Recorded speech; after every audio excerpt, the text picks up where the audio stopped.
നമുക്കുള്ള എല്ലാ ദാനങ്ങളും ഒരു മനുഷ്യൻ്റെ മെയിൻ്റെനൻസ്, ഭൗതികമായ അവൻ്റെ മെയിൻ്റെനൻസിന് ആവശ്യമായ എല്ലാ ദാനങ്ങളും സുവിശേഷം അതിനെ വാഗ്ദാനം എന്നാണ് പറയണത്. കാര്യം എന്താണ്?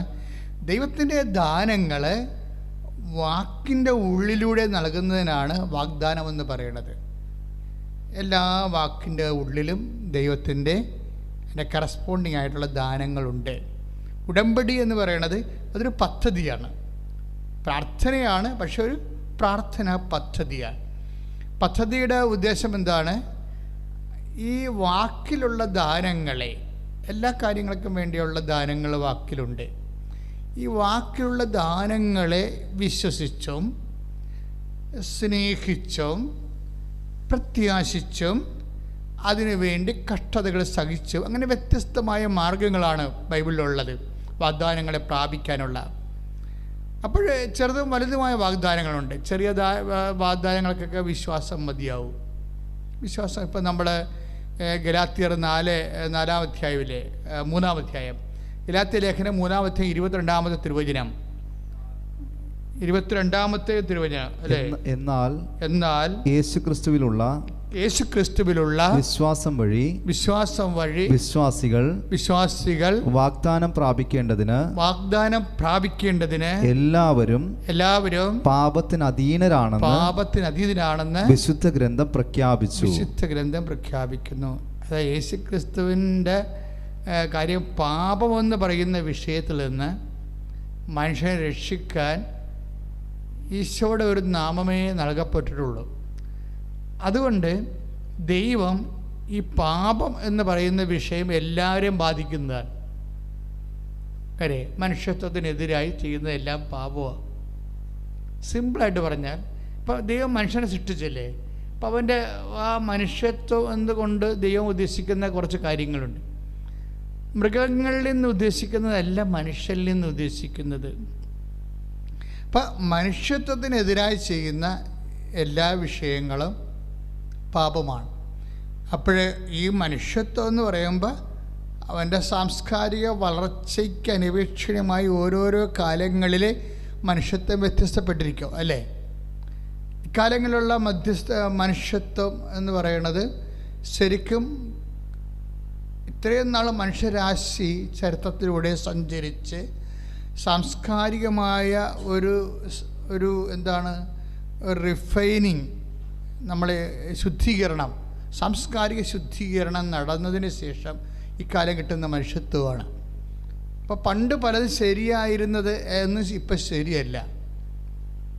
പണ്ട് ശരിയായിരുന്നത് അത് ആ കാലങ്ങളിൽ അത് പ്രശ്നമല്ലായിരുന്നു. പക്ഷേ ഇപ്പം ശരിയല്ല. ഇപ്പോൾ ജെൻഡർ ഇക്വാലിറ്റി ഇപ്പം മനുഷ്യത്വത്തിൻ്റെ ഏറ്റവും വലിയ പരിഗണനാ വിഷയമാണ്. ജെൻഡർ ഈക്വാലിറ്റി എന്ന് വെച്ച് കഴിഞ്ഞാൽ പുരുഷനും സ്ത്രീക്കും തമ്മിലുള്ള തുല്യ അവകാശം. പണ്ട് 10,000 കൊല്ലം മുമ്പ് ഇതത്ര റെഫറൻസ് ഉള്ള പോയിൻ്റ് അല്ലായിരുന്നു. അപ്പോഴേ പാപമെന്ന് പറയുന്നത് എന്താണ്? മനുഷ്യത്വത്തിനെതിരെ ഉണ്ടാകുന്ന കാര്യം. മനുഷ്യത്വത്തിൽ നിന്ന് ദൈവം പ്രതീക്ഷിക്കുന്നതിൽ നിന്ന് ഓരോരോ കാലങ്ങളിൽ റിഫൈൻ ചെയ്ത് വരുന്ന മനുഷ്യത്വങ്ങളിൽ നിന്ന് ദൈവം പ്രതീക്ഷിക്കുന്നത്, അതിനെ വ്യത്യസ്തമായ ദൈവിക ലക്ഷ്യങ്ങളെ അട്ടിമറിക്കുമ്പോഴാണ് ഒരു മിസ്സിങ് ദ മാർക്ക് വരണത്.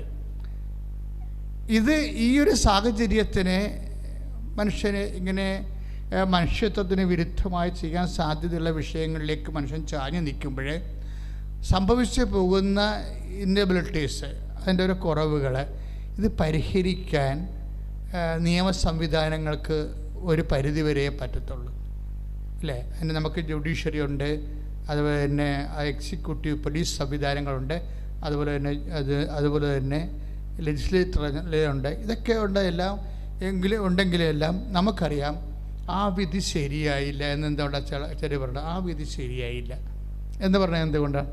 അതിനകത്ത് എന്തോ ഒരു നീതിയുടെ ഒരു കുറവുണ്ടെന്ന് പൊതുജനങ്ങൾക്ക് തോന്നുമ്പോഴാണ്. ഒരിക്കലും ഈ മനുഷ്യരാശിയെ സംതൃപ്തിപ്പെടുത്തിക്കൊണ്ട് എല്ലാ കോടതികൾക്കും എല്ലാ കാലത്തും വിധി പ്രഖ്യാപിക്കാൻ പറ്റുന്നില്ല. അതിനുള്ള പരാധീനതയും പരിമിതികളും അവിടെയും ഒരു മനുഷ്യനാണ് പ്രവർത്തിക്കുന്നത്, അതുണ്ടാവും. അപ്പം അതുകൊണ്ട് ഇതൊക്കെ പരിഹരിക്കാൻ പറ്റുന്ന എവിടെയാണ്? ഈശോ പറഞ്ഞത് എന്താണ്? വിധിയെല്ലാം മനുഷ്യപുത്രന് വിട്ടേക്കാൻ പറയും. കാര്യം ലോകത്തിലെ കോടതിയിലുണ്ടെങ്കിലും ശരി, അത് ചിലപ്പോൾ പാളിപ്പോകാനൊക്കെ സാധ്യതയുണ്ട്. കാര്യങ്ങൾ മനസ്സിലാക്കാൻ വേണ്ടിയുള്ള എല്ലാ ഫാക്ട്സുകൾ കിട്ടാനുള്ള ഫാക്ട്സുകൾ ചിലപ്പോൾ ഒളിക്കപ്പെടും, ചിലപ്പോൾ കൊടുക്കാൻ പറ്റാതെ വരും. അങ്ങനെ പല പ്രശ്നങ്ങളും ഉണ്ടാകുന്നുണ്ട്. ഈ വിധികൾക്കെല്ലാം ചില സമയത്ത് ഒരു മുടന്തനൊക്കെ കാണാൻ ചില പെർഫെക്റ്റ് വിധികളായിരിക്കും. പക്ഷേ എന്തായാലും ശരി, ഒരു പക്ക ആൻസർ അല്ല ഇതൊന്നും. അപ്പം അതുകൊണ്ട് പാപവും മനുഷ്യന് സമ്പൂർണ്ണമായ പരിഹാരം അറിയാൻ കഴിയണത് ദൈവത്തിന് മാത്രമാണ്. അതുകൊണ്ടാണ് ഈശോ പറഞ്ഞത് വിധിയെല്ലാം മനുഷ്യപുത്രനെ വിട്ടേക്കാൻ പറയും. കാര്യം എന്താണ്? വിധിയാളനായി വരണത് മനുഷ്യപുത്രൻ. അക്കാലങ്ങളിലാണ് കള ഏതാണ് വിള ഏതാണെന്നൊക്കെ പറയണത്. കള ഏതാണ് വിള ഏതാണെന്നൊക്കെ പറയണത്. അപ്പോൾ ഇതുകൊണ്ട് ഇങ്ങനെ ഒരു വിഷയമുള്ളതുകൊണ്ട് ക്രിസ്തുവിനെ മസ്റ്റ് ആക്കുന്നത് എന്താണ്? പാപമാണ്, പാപ സാഹചര്യങ്ങളാണ്. അഥവാ ക്രിസ്തുവിനെ മനുഷ്യത്വത്തിൻ്റെ ഒരു ഭാഗമായി മാറാനും ഒരു ഫ്രെയിം ഓഫ് റെഫറൻസ് നമുക്ക് ക്രിസ്തു, അതാണ് ഇന്ന് വരെ ഈശോ ചോദിച്ചൊരു ചോദ്യമുണ്ട്. അതായത് നിങ്ങൾ ആർക്ക് എന്നിൽ പാപം ആരോപിക്കാൻ കഴിയും? അത് എക്കാലത്തോടുമുള്ള ഒരു വെല്ലുവിളിയാണ്. കാര്യം അത്രയും തീർപ്പോടുകൂടി പറയാൻ ലോകത്തിലുള്ള ഒരു മതസ്ഥാപകനെയും പറ്റത്തില്ല. കാര്യം ഈ മനുഷ്യന്മാരെ സൃഷ്ടിക്കപ്പെടുന്ന ആധ്യാത്മിക ബിംബങ്ങൾക്ക് പലപ്പോഴും അക്കാലങ്ങളിലുണ്ടാകുന്ന പ്രിമിറ്റീവായിട്ടുള്ള മനുഷ്യത്വമാണ് പലപ്പോഴും പ്രകടിപ്പിക്കാൻ പറ്റുന്നത്. അതുകൊണ്ട് തന്നെ കാലം സഞ്ചരിച്ച് കഴിയുമ്പോൾ അങ്ങനെയുള്ള മൂല്യങ്ങൾ അവർ മുന്നോട്ട് വെച്ച മൂല്യങ്ങൾ ചിലപ്പോൾ കാലഹരണപ്പെട്ടു പോകും. ക്രിസ്തു അപ്പോഴും കാലഹരണപ്പെട്ടു പോകാതെ ഇരിക്കാൻ കാരണം അതാണ് ക്രിസ്തു എന്നും നിലനിൽക്കുമെന്നല്ലേ പറയുന്നത്.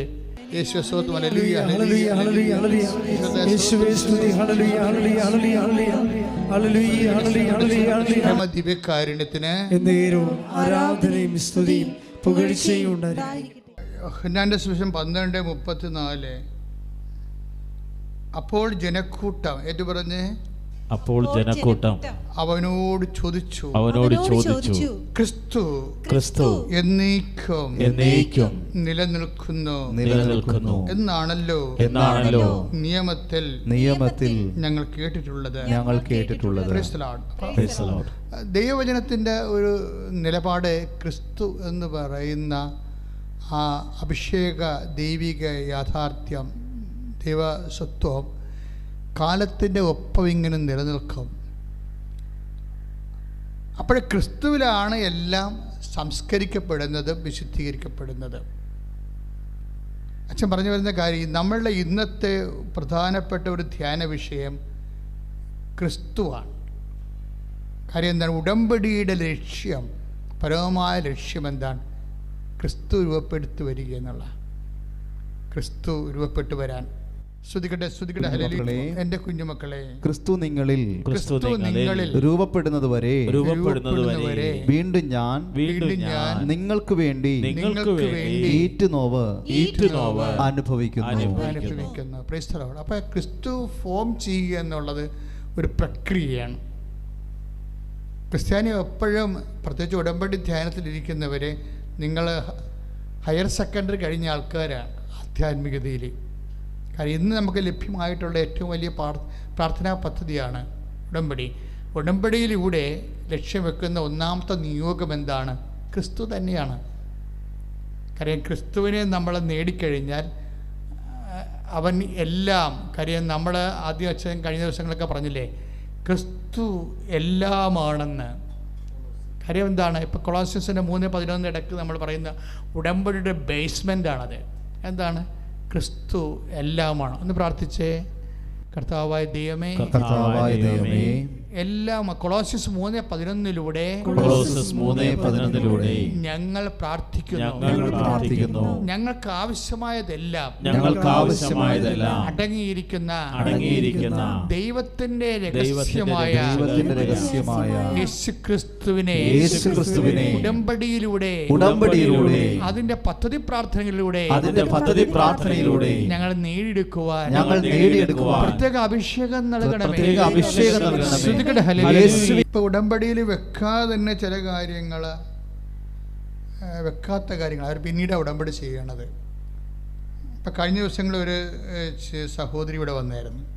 എനിക്ക് ആ സാക്ഷ്യം ഭയങ്കരമായിട്ട് ഇഷ്ടപ്പെട്ടായിരുന്നു. എന്താ പ്രശ്നം വെച്ചാൽ അവിടെ വിഷയം, അവർ ജസ്റ്റ് കൃപാസനം വിസിറ്റ് ചെയ്യാൻ വേണ്ടി വന്നതാണ്. വിസിറ്റ് ചെയ്യാൻ, അതായത് പോകുന്ന വഴിക്ക്, ഈ വഴിക്ക് ഇതിലെ പോകുമ്പോൾ അവർ ഇതിലൂടെ ഒന്ന് കയറിയതാണ്. എന്നുവെച്ചാൽ ആൾക്കാരൊക്കെ ഇവിടെ പ്രാർത്ഥിക്കുന്നത് കേട്ട് കയറിയതാണ്. കേട്ട് കയറി അമ്മയുടെ മുമ്പിൽ വരുമ്പോഴേ സ്തുതിക്കട്ടെ,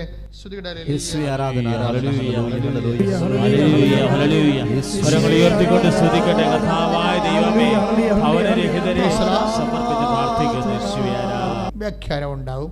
അങ്ങനെ കർത്താവിൻ്റെ കൂടെയാണ് നമ്മളിത് സഞ്ചരിക്കുന്നത്.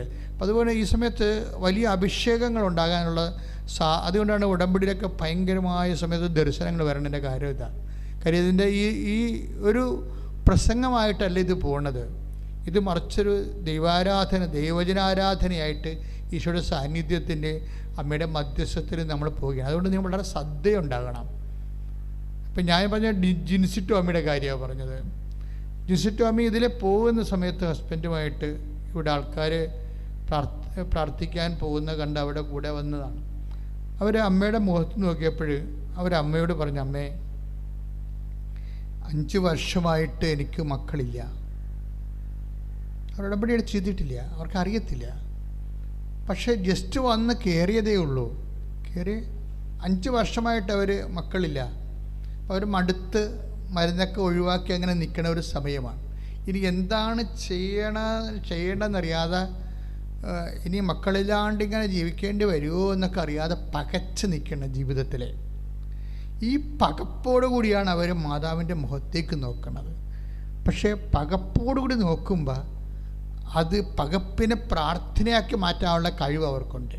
അതാണ് അവരുടെ വിശ്വാസം എന്ന് പറയണത്. പകപ്പുണ്ട്, ജീവിതത്തിൽ ഇങ്ങനെ പകച്ചു നിൽക്കുന്ന ആളാണ്. ചില ആൾക്കാർ കടത്തിന് മുമ്പിൽ പകച്ചു നിൽക്കും, ചിലർ രോഗത്തിൻ്റെ മുമ്പിൽ പകച്ചു നിൽക്കും, ചിലർ ഉറ്റവരുടെ മരണത്തിന് പെട്ടെന്നുണ്ടാകുന്ന ആകസ്മിക വിയോഗത്തിൽ പകച്ചു നിൽക്കും. അപ്പം ജീവിതത്തിൽ നമുക്ക് പകച്ചു നിൽക്കും. നമ്മൾ പലപ്പോഴും, ഞാനും പല സമയത്ത് പകച്ചു നിന്നിട്ടുണ്ട്. അക്കാലങ്ങളിലെല്ലാം രാത്രികളിലെപ്പോലും ഞാൻ പ്രാർത്ഥനയാക്കി മാറ്റും. കാര്യം നമ്മളെ സംബന്ധിച്ചിടത്തോളം എങ്ങനെ ക്ലിയർ ചെയ്ത് നമ്മൾ ജീവിച്ചാലും, ഞാൻ ജീവിതത്തിൽ നിന്ന് പഠിച്ചതാണ് നമുക്ക് പണി കിട്ടുമെന്നാണ്. അതായത് എങ്ങനെ, ഞാൻ കുറേ ശ്രദ്ധിച്ചിട്ടുണ്ട് ഈ വിഷയത്തിൽ. എങ്ങനെ നമ്മൾ തട്ടലും മുട്ടലും ഇല്ലാതെയൊക്കെ പോകണമെന്ന് വിചാരിച്ചാലും തമ്പുരാൻ നമുക്കൊരു പണി തരും. അത് ദൈവത്തിൻ്റെതായിട്ട് തരുന്ന, അതായത് ദൈവത്തിൻ്റെ കാര്യം. ബുദ്ധിമോശം എന്ന് പറഞ്ഞാൽ അങ്ങനെ ബുദ്ധിമോശം വളരെ ചിന്തിച്ചും ആലോചിച്ചും അതിൻ്റെ റിസൾട്ടൊക്കെ നോക്കിയും അതിൻ്റെ പ്രോയും കോന്ത്രായും അതിൻ്റെ സൈഡ് എഫക്ട്സും പാർശ്വഫലങ്ങളൊക്കെ ഞാൻ ഹരിച്ചും കുണിച്ചുമൊക്കെയാണ് ഓരോ കാര്യങ്ങൾ പതുക്കെ ചെയ്യണത്. അങ്ങനെ ചെയ്താലും പണി കിട്ടും ചില സമയത്ത്. ആ പണി കിട്ടുമ്പോൾ നമ്മൾ ഓർക്കേണ്ട ഇതാണ്, ഇത് ദൈവത്തിൻ്റെ തിരുസന്നിധിയിലേക്ക് വരാൻ വേണ്ടിയുള്ള ഓരോ വിളിയാണ്. ദൈവവിളി പലതരത്തിലുണ്ട്. ദൈവം ഇങ്ങനെ ഓട്ടോറിക്ഷയിലും മൈക്കും കെട്ടി എല്ലാവരെയും ഒന്നും വിളിക്കത്തില്ല, ആരെയും വിളിക്കത്തില്ല. ദൈവം എങ്ങനെ വിളിക്കണത്? തൻ്റെ അടുത്തേക്ക് വരാൻ വേണ്ടിയുള്ള സാഹചര്യങ്ങൾ ക്രമീകരിക്കും. ചില പൊട്ടന്മാർ വരത്തില്ല, ചിലർ വരും, ചിലർ വന്നാൽ പോകത്തില്ല. ഇങ്ങനെയൊക്കെയാണ് ദൈവത്തിൻ്റെ ദിവസം ആൾക്കാർ വ്യാപരിക്കണത്.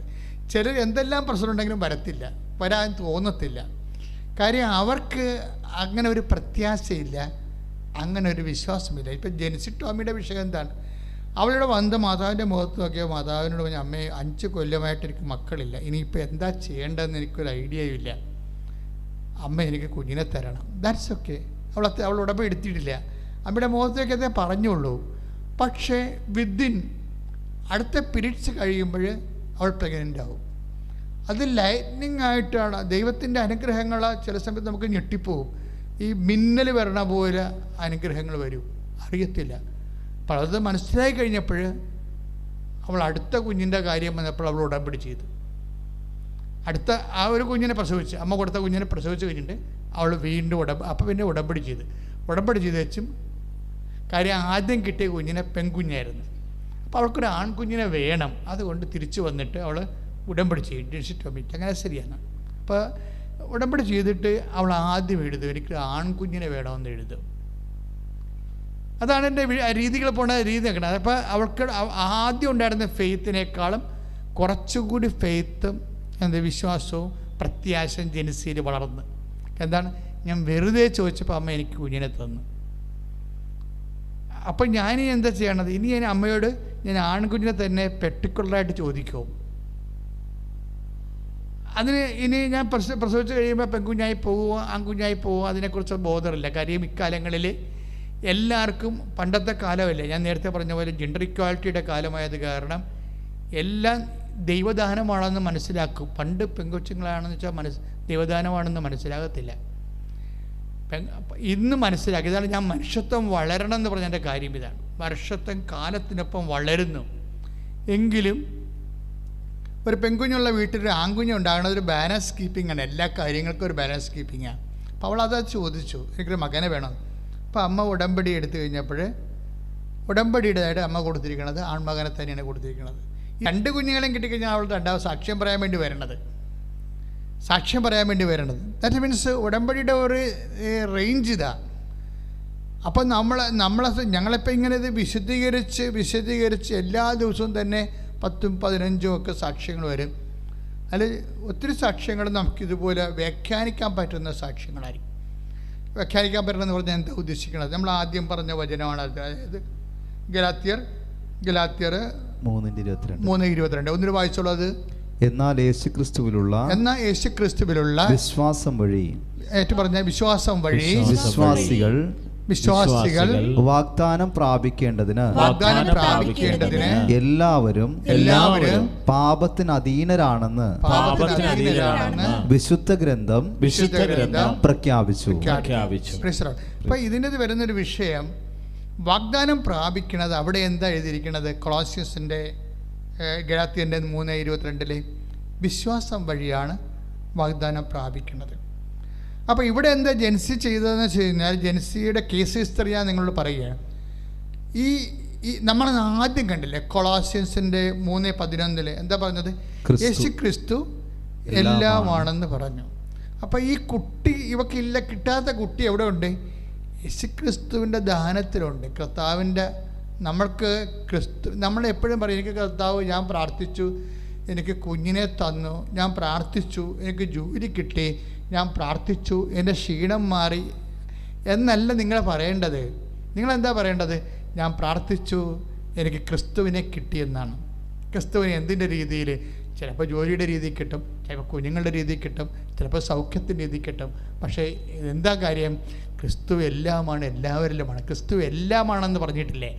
അതിൽ ഒരു മനുഷ്യൻ്റെ എല്ലാ ആവശ്യങ്ങളുമുണ്ട്. എല്ലാ ആവശ്യങ്ങളും.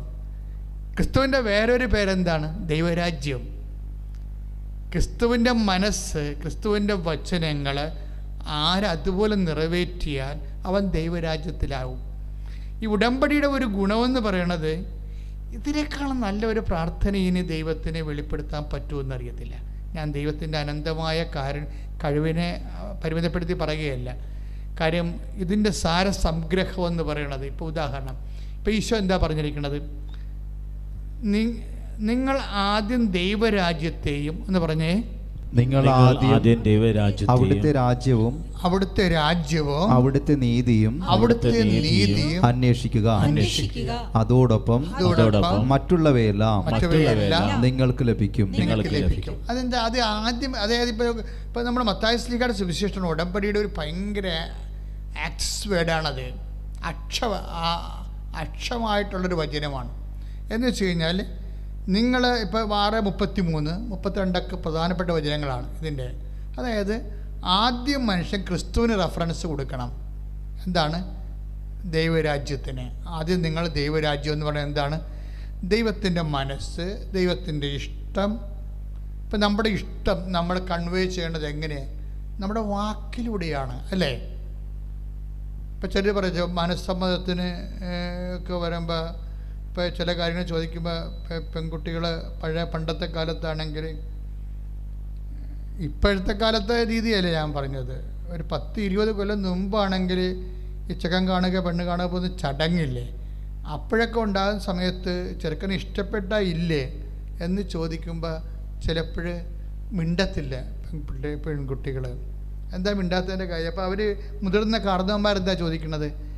നീ വാ തുറന്ന് സംസാരിക്ക്, നിന്റെ മനസ്സിലിരിപ്പ് എന്താണെന്ന് അറിയാൻ പറ്റുമല്ലോ, അതാ നിനക്ക് വേറെ വല്ലവരും ഉണ്ടോ എന്നൊക്കെ ചോദിക്കത്തില്ലേ? ഇതെന്താ വെച്ച് കഴിഞ്ഞാൽ ഇവർ സംസാരിക്കാത്ത കൊണ്ടാണ്. മനസ്സിലിരിപ്പ് അറിയണത് എങ്ങനെയാണ്? സംസാരത്തിലൂടെയാണ്. അപ്പം ദൈവത്തിൻ്റെ മനസ്സിലിരിപ്പ് എന്ന് പറയുന്നത് എന്താണ്? ക്രിസ്തുവാണ്. ദൈവത്തിൻ്റെ മനസ്സിലിരിപ്പ് നമ്മളറിയണത് എങ്ങനെയാണ്? ദൈവത്തിൻ്റെ സംസാരത്തിലൂടെയാണ്.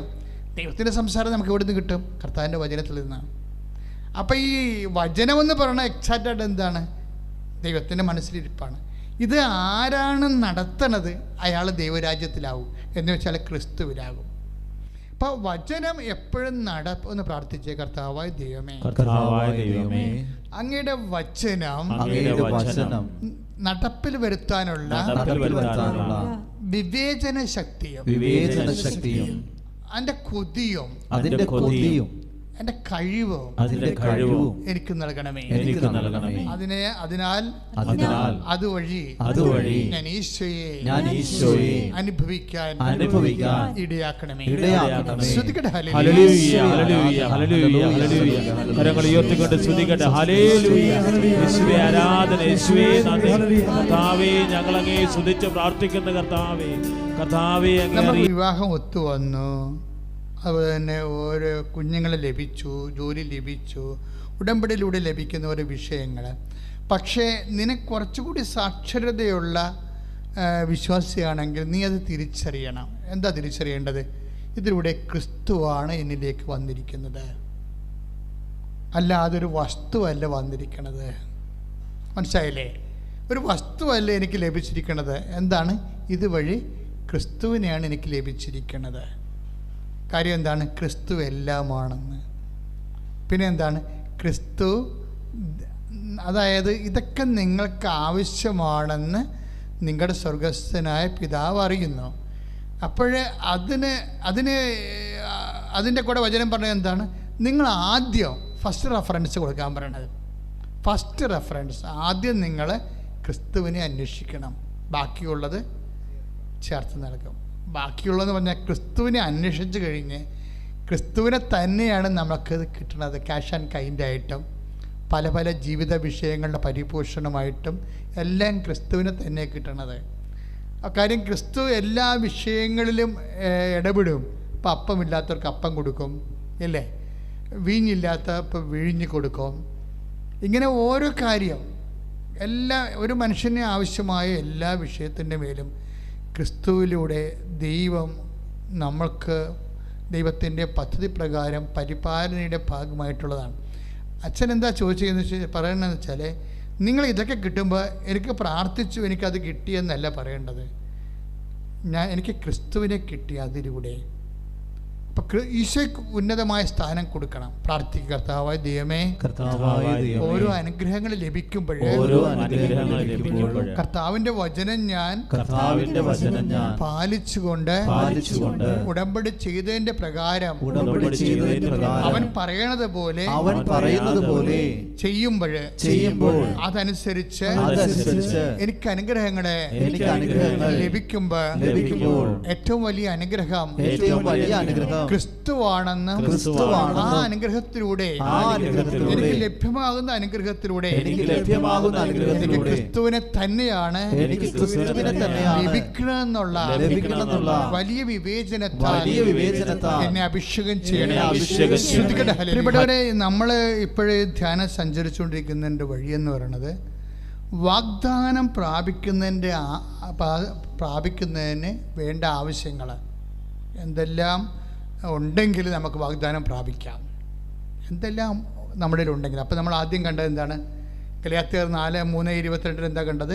വിശ്വാസം ഉണ്ടെങ്കിൽ നമുക്ക് വാഗ്ദാനം പ്രാപിക്കാം. പിന്നെ എന്താണ് വേണ്ടത്? പ്രത്യാശ, പ്രാർത്ഥന. പ്രത്യാശയും പ്രാർത്ഥനയും. അതിൻ്റെ വചനം നടപടി പുസ്തകം 26:7. നടപടി പുസ്തകം 26-ാം അധ്യായം 7-ാമത്തെ വാക്യം. പ്രിയമുള്ളവരെ, ഞങ്ങളുടെ 12 ഗോത്രങ്ങളും രാത്രിയും പകലും തീഷ്ണതയോടെ ആരാധന അർപ്പിച്ചുകൊണ്ട് ഈ വാഗ്ദാനം പ്രാപിക്കാമെന്ന് പ്രത്യാശിക്കുന്നു. അപ്പൊ അതായത് ദൈവജനത്തിന് വാഗ്ദാനം പ്രാപിക്കാൻ കൊടുത്തിരിക്കുന്ന പ്രാപിക്കാൻ കൊടുത്തിരിക്കുന്ന രണ്ടാമത്തെ ഒരു വഴി എന്ന് പറഞ്ഞാൽ എന്താണ്? രാത്രിയും പകലും പ്രാർത്ഥിക്കുക. ഇപ്പോൾ ഉടമ്പടിയിൽ ഒത്തിരിയേറെ പ്രാർത്ഥനയുണ്ട് അല്ലേ? ഇപ്പം ഞാനൊക്കെ രാത്രി 2 മണിക്ക് എഴുന്നേറ്റ് പ്രാർത്ഥിക്കും. കുറേ വർഷങ്ങളായിട്ട് അങ്ങനെ പ്രാർത്ഥിക്കും. അസുഖമാണെങ്കിൽ, ഭയങ്കര തളർന്നൊക്കെ പോവുകയാണെങ്കിൽ ആ ദിവസങ്ങളിൽ ചിലപ്പോൾ എഴുന്നേക്കാൻ താമസിക്കുന്നേ ഉള്ളൂ. അല്ലെങ്കിലും 2 മണിക്കും 12 മണിക്കും ഇടയ്ക്ക് രാത്രി പ്രാർത്ഥിച്ചിരിക്കാം. അത് രാത്രി പ്രാർത്ഥനയ്ക്ക് പ്രത്യേകതയുണ്ട്. എന്താണ്? നമ്മൾക്ക് സാധാരണ പ്രാർത്ഥനയേക്കാൾ ഉപരി നമുക്ക് കുറച്ച് അതിൻ്റെ അകത്ത് കമ്മിറ്റ്മെൻറ്റ്സ് വേണം രാത്രി പ്രാർത്ഥിക്കണമെങ്കിൽ. ഇപ്പോൾ ഞാനൊരു ജപമാല ചെല്ലത്തുള്ളൂ, ചിലപ്പോൾ 2 ജപമാല ചെല്ലും. വെച്ചാൽ ഉറക്കം പോവുമല്ല നമ്മൾ. സ്വാഭാവികമായിട്ട് രാത്രി പ്രാർത്ഥിക്കുമ്പോൾ എഴുന്നേറ്റിട്ട് പിന്നെ പ്രാർത്ഥിക്കുകയാണെങ്കിൽ നമ്മുടെ മൈൻഡൊക്കെ വേറെ സെറ്റാവും. ആ ഉറക്കം പോയി കഴിഞ്ഞാൽ പിന്നെ അപ്പോൾ നമുക്ക് ഒരു പ്രാർത്ഥന കൂടി, ഒരു ജപമാല ചെല്ലാനുള്ള സമയം കൂടി കിട്ടും. ചിലപ്പോൾ 2 ജപമാല ചെല്ലും. ഇപ്പോൾ എന്താ അങ്ങനെ ചെല്ലണമെന്ന് പറയുമ്പോൾ, അങ്ങനെ ഉണർന്നിരിക്കുമ്പോൾ, രാത്രികാലങ്ങൾ ഉണർന്നിരിക്കുമ്പോൾ അതിൻ്റെ അകത്തുനിന്ന് ഉണ്ടാകുന്നത് വിശ്വാസം മാത്രമല്ല, രാത്രി പ്രാർത്ഥനയ്ക്ക് സ്നേഹമുണ്ടാകും ദൈവത്തോട്. കാര്യം ദൈവവും നമ്മളും മാത്രമേ ഉള്ളൂ അവിടെ. 2 വ്യക്തികൾ. ഉടമ്പടി എടുത്ത നീയും ഉടമ്പടിയുടെ കക്ഷിയായിരിക്കണ അടുത്തതാരാണ്? ദൈവമാണ് അല്ലേ? ഉടമ്പടിയുടെ 1-ാം കക്ഷി ദൈവവും 2-ാം കക്ഷി നമ്മളുമാണ്. ഇത് ഉഭയ കക്ഷിയാണ്, അതായത് ബൈലാറ്ററൽ എഗ്രിമെൻ്റാണ്.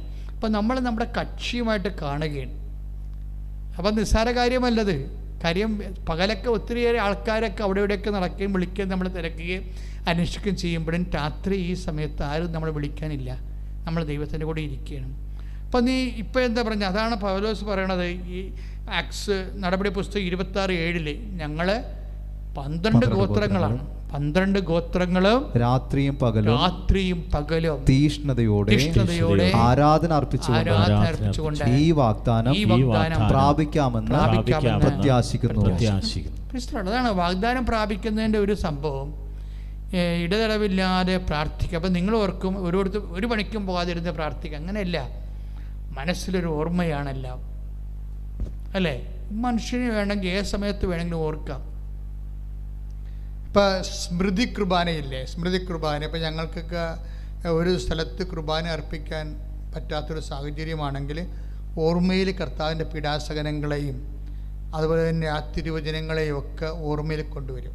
എനിക്ക് സാഹിത്യ അക്കാദമി പഠിക്കുന്ന കാലത്തേക്ക് അങ്ങനെയൊക്കെ സംഭവിച്ചിട്ടുണ്ട്. ഒരു 2 ദിവസങ്ങൾ എനിക്ക് ബലിയർപ്പിക്കാൻ പറ്റാത്തൊരു കണ്ടീഷൻ. അവിടെ കുർബാന അർപ്പിക്കാൻ പറ്റിയ യോഗ്യതയുള്ള സ്ഥലമല്ല. അങ്ങനെയുള്ള സ്ഥലങ്ങളൊക്കെ അപൂർവമല്ലേ? അപ്പം അങ്ങനെ വരുമ്പോൾ നമ്മൾ എന്ത് ചെയ്യും? ആ ബൈബിൾ ഭാഗങ്ങളെല്ലാം വായിക്കും. ആ സമയത്ത് ഇരുന്നുണ്ട് കർത്താവിൻ്റെ പീഡാസകനത്തിൻ്റെയും കുർബാന സ്ഥാപനത്തിൻ്റെയും വചനങ്ങളെ. ഇപ്പം എന്താണ് കാര്യം? കർത്താവിനറിയാം സിറ്റുവേഷൻസ് എന്താണെന്ന്. പക്ഷെ നമുക്ക് ആ ഒരു ആഗ്രഹമുണ്ട്, ഉള്ളിലുള്ള ആഗ്രഹമുണ്ട്. അപ്പം ഞാൻ ആ സമയത്ത് ബലിവചനങ്ങളുടെ സമയത്തൊക്കെ മുട്ടേ നിൽക്കും. ഇവിടെ ഞാൻ ബെഡ്റൂമിൽ മുട്ടേ നിൽക്കും. അതെന്താ വെച്ചാൽ എന്താ സംഭവിച്ചാൽ, അപ്പോഴാരെ കാണിക്കാനാണ് മുട്ടേ നിൽക്കുന്നത്? ദൈവത്തെ കാണിക്കാനാണ്. എന്താ കാര്യം? ഞാനും ദൈവവും മാത്രമേ എൻ്റെ മുറിയിലുള്ളൂ, ഈശോയും മാത്രമേ ഉള്ളൂ. പക്ഷേ എൻ്റെ ആ സ്വകാര്യതയിൽ ഏറ്റവും പ്രധാനപ്പെട്ട ആൾ എൻ്റെ ദൈവം തന്നെയാണ്. ഇതാണ് വിഷയം എന്നത്. നിൻ്റെ സ്വകാര്യതയിൽ ദൈവത്തിന് അറിയണം നിൻ്റെ ഏറ്റവും പ്രിയപ്പെട്ട ആൾ ദൈവമാണെന്ന്. ഇവിടെയാണ് നമുക്ക് പാളിപ്പോണത്. സാധാരണ മനുഷ്യൻ്റെ സ്വകാര്യതയിൽ പറയേണ്ട കാര്യമില്ലല്ലോ. നിങ്ങൾ പറയേണ്ട കാര്യം, ഞങ്ങൾ 10,000 കുമ്പസാരം കേട്ടുള്ളതാണ്. സാധാരണ മനുഷ്യൻ്റെ സ്വകാര്യതയിൽ ദൈവമല്ല, ദൈവം അവസാനത്തെ ആൾ പോലുമല്ല. ഇതാണ് ഒരു സ്പിരിച്വൽ ട്രാജഡി. സാധാരണ മനുഷ്യൻ്റെ സ്വകാര്യതയിൽ ദൈവം ആദ്യത്തെ ആളുമല്ല, അവസാനത്തെ ആളുമല്ല. അവരുടെ സ്വകാര്യമായിട്ടുള്ള സന്തോഷങ്ങളുടെ കാര്യങ്ങളായിരിക്കും അവിടെ സ്വകാര്യതയുണ്ട്. ഇതാണ് ഒരു ജഡിക മനുഷ്യനെ ആത്മീയ മനുഷ്യനിൽ നിന്ന് പിന്തിരിപ്പിക്കുന്നത്. ഞാൻ നിന്നോട് പറയുകയാണ്, നീ ഉടമ്പടി എടുത്ത വ്യക്തിയാണെങ്കിൽ നിൻ്റെ സ്വകാര്യതകളെ വളരെ ശ്രദ്ധിക്കണം. എന്താ വെച്ചാൽ അവിടെ യേശു തന്നെയായിരിക്കണം 1-ാം സ്ഥാനമുള്ളത്. പ്രാർത്ഥിക്കുക. കർത്താവായ ദൈവമേ, കർത്താവായ ദൈവമേ, എന്റെ സ്വകാര്യതയിലെ നിനക്ക് തന്നെ ഒന്നാം സ്ഥാനം കിട്ടാൻ എനിക്ക് പ്രത്യേക അഭിഷേകം നൽകണമേ.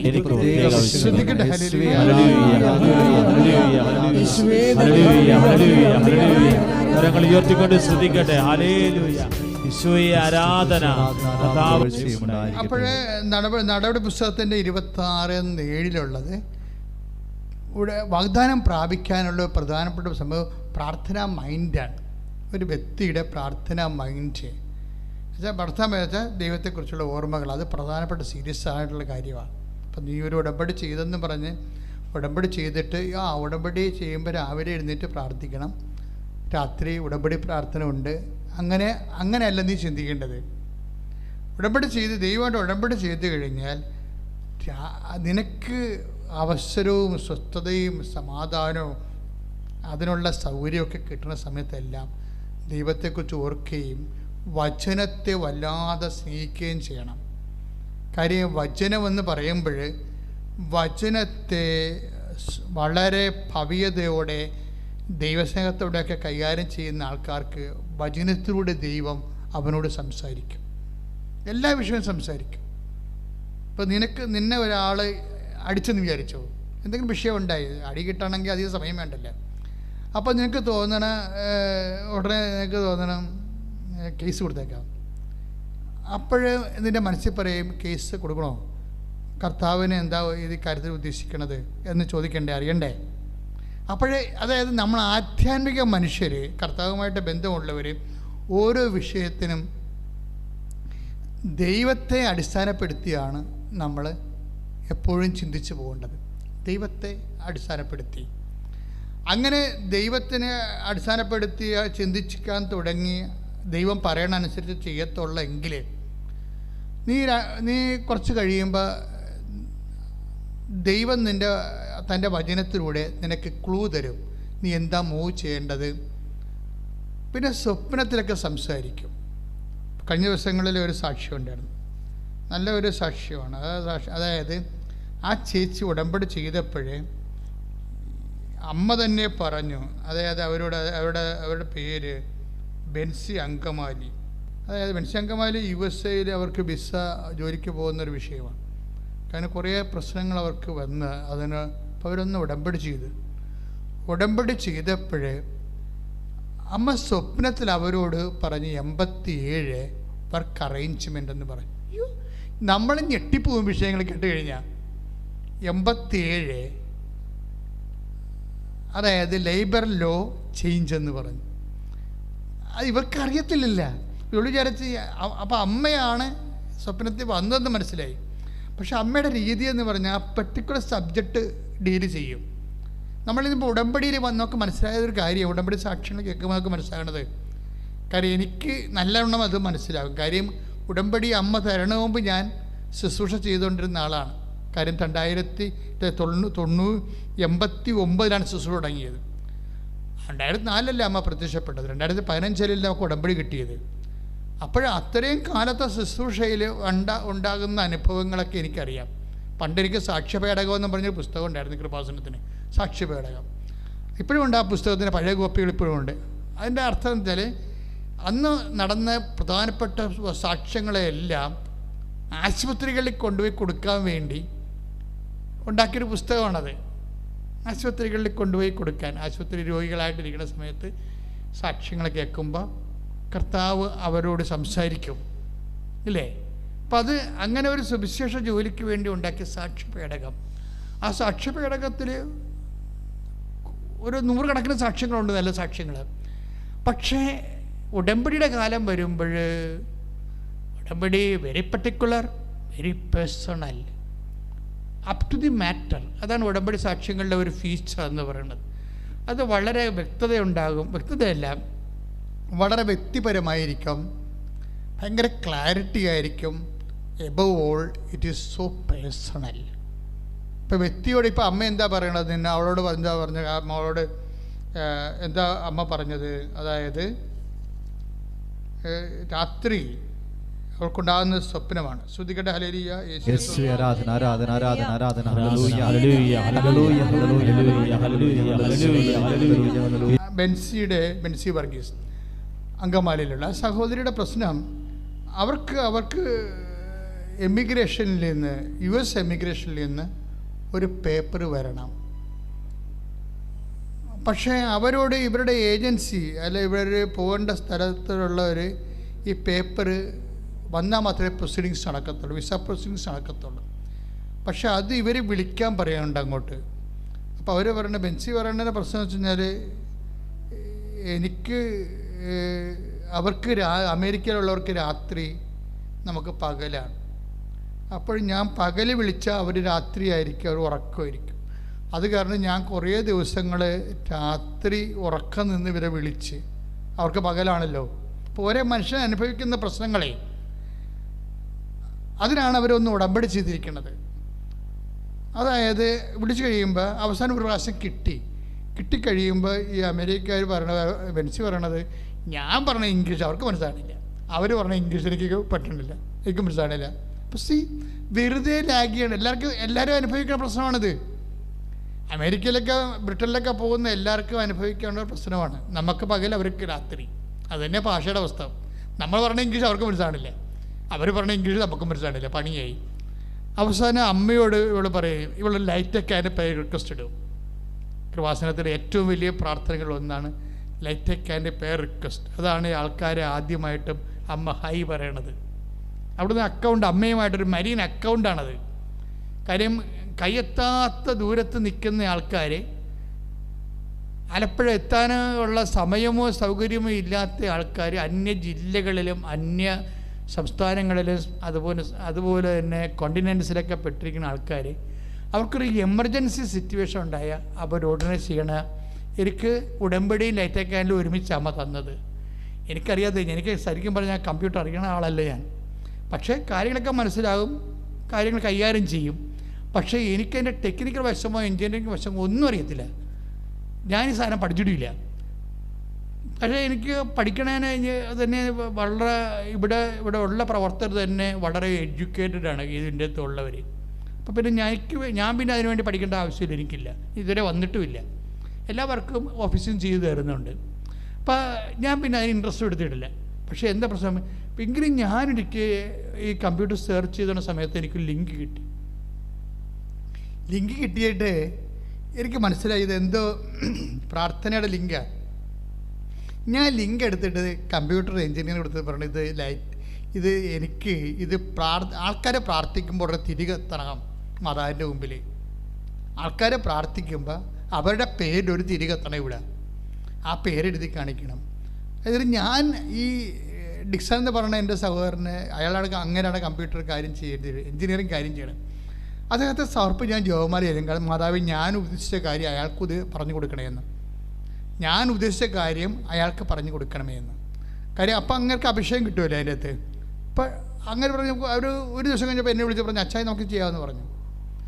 അപ്പോൾ ഞാൻ എന്നിട്ട് ഈ ലൈറ്റ് ക്യാൻഡിൽ അടിക്കുമ്പോൾ അവരുടെ കാര്യങ്ങൾ പറയുമ്പോൾ അവരുടെ പേരും തിരിയുമായിട്ട് മാതാവിന് മുമ്പിൽ 10 മിനിറ്റ് കയറാം, 10 ദിവസം കത്തി നിൽക്കും. അപ്പോൾ ഞാനങ്ങനെ ഓർത്ത്, ഇത് ചുമ്മാ ഒരു കമ്പ്യൂട്ടർ ടെക്നിക്കായിട്ട് ആൾക്കാർക്ക് തെറ്റിദ്ധരിക്കുമോ? ഞാൻ ഭയങ്കര ആവേശത്തിലാണ് അമ്മ എനിക്ക് അഭിഷേകം തന്നിട്ട് ഞാൻ പറയണത്. ഇത് ചുമ്മാ ഇങ്ങനെ കമ്പ്യൂട്ടറെ കുത്തി പേരിട്ട് കഴിഞ്ഞാൽ ഉടനെ തിരി തെളിയുമ്പോൾ ഉടനെ ദൈവം കേൾക്കുക എന്ന് ആരെങ്കിലും യുക്തിവാദം ചിന്തിച്ചാൽ എന്ത് ചെയ്യും? ഞാൻ ഈ വിഷയം അമ്മയോട് പറയാം, അമ്മേ ആൾക്കാർ തെറ്റിദ്ധരിക്കാൻ സാധ്യതയുണ്ട്. കാര്യം തിരി കത്തിക്കുമ്പോൾ ഇതൊരു കമ്പ്യൂട്ടർ കളി പോലെ വരുക, മൊത്തം കളിയാണല്ല. അങ്ങനെ വന്നു കഴിഞ്ഞാൽ നമ്മുടെ സത്യാവസ്ഥകളെ ചോദ്യം ചെയ്യപ്പെടും. അതെനിക്ക് സങ്കടമാണ്. അപ്പോൾ ഞാൻ അമ്മയോട് എൻ്റെ മനസ്സിലുണ്ടാകണം എല്ലാം ഞാൻ അതുപോലെ പറയും. നിങ്ങൾ എൻ്റെ ഈ പ്രസംഗം കേൾക്കുമ്പോൾ നിങ്ങളും ഇതുപോലെ ഈ ഫോർമാറ്റിലായിട്ട് പ്രയർ കമ്മ്യൂണിക്കേഷൻ കൊണ്ടുവരണം. കാര്യം നമ്മൾക്ക് എന്തായാലും അമ്മയോട് ഉള്ളതുപോലെ അങ്ങോട്ട് നമുക്കറിയാവുന്ന ഭാഷ കൺവേ ചെയ്യണം. അത് ഭയങ്കരമായ മറുപടി ഉണ്ടാകും. കാര്യം നമ്മുടെ ജീവിതം കറക്റ്റാണെന്നുണ്ടെങ്കിൽ ഇതൊക്കെ കൃത്യമായിട്ട് മറുപടി പറഞ്ഞുകൊണ്ടിരിക്കും ദൈവം. അപ്പോൾ എന്താ പ്രശ്നം വെച്ച് കഴിഞ്ഞാൽ, ജീവിതം കറക്റ്റെന്ന് ഞാൻ പറയുന്ന കാര്യം നമുക്കും തെറ്റിപ്പോകും, അതല്ല പ്രശ്നം. ബോധപൂർവം നമ്മളെ തെറ്റിലേക്ക് വീഴാത്ത സാധ്യത ഉണ്ടാക്കണം. മനുഷ്യന്മാരാണ് ചിലപ്പോൾ അറിഞ്ഞും അറിയാതെയൊക്കെ കുറേ തെറ്റുകളൊക്കെ ഉണ്ട്. അറിയാതെ തെറ്റുണ്ടായാൽ പോലും ശിക്ഷിക്കുമെന്ന് വചനം പറഞ്ഞിട്ടുണ്ട്. 19-ാം സങ്കീർത്തനത്തിൽ പറഞ്ഞിട്ടുണ്ട്, എൻ്റെ അറിയാത്ത തെറ്റുകൾ എന്നോട് ക്ഷമിക്കണമേ. അപ്പം അറിയാത്ത തെറ്റുകളുണ്ട്. അറിയാത്ത തെറ്റുകൾ അറിയാത്ത കൊണ്ടല്ലേ എന്ന് പറഞ്ഞിട്ട് കാര്യമില്ല. കാര്യം ഈ മനുഷ്യത്വത്തിൻ്റെ ആ കോൺഷ്യസിൽ ദൈവം തെറ്റും ശരിയും എല്ലാം നേരത്തെ കൊടുത്തിട്ടുണ്ട്. അതിന് ജാതിയും മതവും ഒന്നുമില്ല. തെറ്റിനും ശരിക്കും എല്ലാ മനുഷ്യന്മാർക്കും അതല്ലേ മനസാക്ഷി തന്നെയാണ് അവിടെ നിയമം എന്നൊക്കെ സെൻറ്റ് പോൾ പറഞ്ഞത്. എന്താണ് നിയമം ലഭിച്ചിട്ടില്ലെങ്കിൽ വിജാതീയരായ അക്രൈസ്തവരായ സഹോദരങ്ങൾക്ക് അവിടെ മനസാക്ഷി തന്നെയാണ് നിയമമെന്ന് പറയും. ക്രിസ്തുവിനെ കണ്ടെത്തുന്നവരെ ക്രിസ്തുവാണ് മനുഷ്യത്വത്തിന് എത്തിച്ചേരാവുന്ന ഏറ്റവും വലിയ റിവൈസ്ഡ് ആയിട്ടുള്ള ഏറ്റവും വലിയ ഫോം. അപ്പം അതുകൊണ്ട് എൻ്റെ സഹോദരങ്ങളെ, കൊളോക്കിയൽ കമ്മ്യൂണിക്കേഷൻസ് ഭയങ്കര പേഴ്സണൽ ബന്ധത്തിൻ്റെ ഭാഗമാണ്. അപ്പോൾ ഞാൻ അമ്മയോട് പറഞ്ഞു, അമ്മ ഇതൊക്കെ ടെക്നിക്ക് പ്രെയറായിട്ട് ആൾക്കാർക്ക് തോന്നും. കാര്യങ്ങൾ ശരിയാണ്, ഭയങ്കര അവിടെ അഭിഷേകം കിട്ടുന്നുണ്ട്. അപ്പോൾ അമ്മ എന്നോട് അന്ന് പറഞ്ഞത് എന്താണെന്ന് അറിയാമോ?